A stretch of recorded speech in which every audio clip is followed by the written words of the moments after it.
കല്ലുവച്ച പച്ചക്കള്ളം തെറ്റിദ്ധരിപ്പിക്കുന്ന പ്രസ്താവനയാണ് ബഹുമാനപ്പെട്ട നിയമകാര്യമന്ത്രി കൂടിയായിട്ടുള്ള പാർലമെന്ററി കാര്യമന്ത്രി ശ്രീ കിരൺ റിജിജു സഭയിൽ പറഞ്ഞത്. വനിതകൾക്ക് പ്രത്യേക പരിഗണനയും പ്രാതിനിധ്യവും ഭരണനിർവഹണത്തിൽ ലഭിക്കുന്നു. അതുപോലെ തുടങ്ങിയിട്ടുള്ള നിരവധി കാര്യങ്ങൾ. മാത്രവുമല്ല, അദ്ദേഹം പറഞ്ഞതനുസരിച്ച് സച്ചാർ കമ്മിറ്റി റിപ്പോർട്ടോ അല്ലെങ്കിൽ ഈ തരത്തിൽ ആ സച്ചാർ കമ്മിറ്റി റിപ്പോർട്ടിന്റെയും റഹ്മാൻ കമ്മിറ്റി റിപ്പോർട്ടിന്റെയും ഒക്കെ അടിസ്ഥാനത്തിലാണ് 2013 സമഗ്രമായ ഭേദഗതിയിലൂടെ വഖഫ് നിയമം പരിഷ്കരിച്ചത്.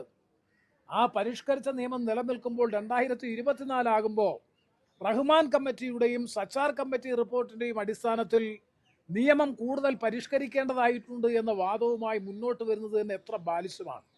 അപ്പം ലക്ഷ്യം വ്യക്തമാണ്, കൃത്യമാണ്.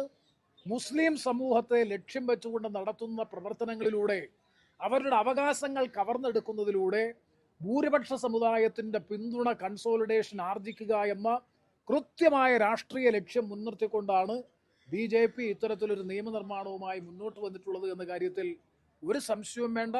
ഇത് നല്ലതുപോലെ എക്സ്പോസ് ചെയ്യാനെന്ന് പ്രതിപക്ഷത്തിന് കഴിഞ്ഞു. അവതരണ വേളയിൽ തന്നെ അവതരണാനുമതി കൊടുക്കരുത് എന്നാവശ്യപ്പെട്ടുകൊണ്ട് ഭരണഘടനയും അതുപോലെ നിയമവും ചട്ടവും ഉദ്ധരിച്ചുകൊണ്ട് ഞങ്ങൾ ഉന്നയിച്ച ആക്ഷേപം ഒരു പരിധിവരെ സർക്കാരിന് അംഗീകരിക്കേണ്ടതായി വന്നതുകൊണ്ടാണ് സത്യത്തിൽ ബഹുമാനപ്പെട്ട സ്പീക്കർ തന്നെ വിശദമായ ചർച്ചയ്ക്ക് അവസരം നൽകി.